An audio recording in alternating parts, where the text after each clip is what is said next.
સુરતની સુમુલ ડેરીના પદાધિકારીઓને લઈને પશુપાલકોમાં રોષ છે। 2014માં ₹1 દેવાદાર નહીં રહેલ સુમુલ ડેરીનું છેલ્લા 4 વર્ષમાં 1000 કરોડનું દેવું થઈ ગયું, જેથી સુરતના પશુપાલકોમાં રોષ છે।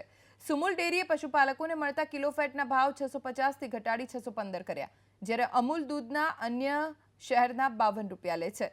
દક્ષિણ ગુજરાતમાં 56 લેવામાં આવે છે। પશુપાલકોને મળતા ઓછા ભાવને લઈને આગામી દિવસોમાં આંદોલનની ચીમકી ઉચ્ચારી છે। એમણે છેલ્લા 3.5 વર્ષમાં 1000 કરોડનું દેવું કરી નાખ્યું છે અને સુમુલ યુનિયન અત્યાર સુધી વગર વ્યાજે ચાલતું હતું, પણ તમે જોવું તો આ સુમુલ ડેરીના રાજુ પાઠકના વહીવટને કારણે 1000 કરોડના દેવાને કારણે દરરોજનું 30 લાખ રૂપિયા વ્યાજ ભરી રહ્યું છે। એની સીધી અસર દૂધ ઉત્પાદકો થઈ રહી છે। ગયા વર્ષે 650 રૂપિયા એપ્રિલમાં ભાવ હતો, એ આજે ઘટીને 615 થઈ ગયો છે।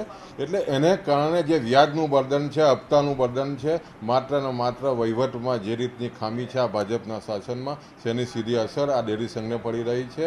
અને આગામી ચૂંટણીમાં જ્યારે લોકસભાની ચૂંટણી આવી રહી હોય ત્યારે આ સુમુલ સાથે 2 લાખથી પણ વધારે પશુપાલકો જોડાયા છે। પોતાના આર્થિક જ્યારે બર્ડન પડી રહ્યું હોય ત્યારે ભાજપને મત નથી આપવા જઈ રહ્યા અને આગામી દિવસોમાં જે ગેરવહીવટ થયો છે અને 1000 કરોડનું જે દેવું થયું છે એની સામે આંદોલન કરવા જઈ રહ્યા છે।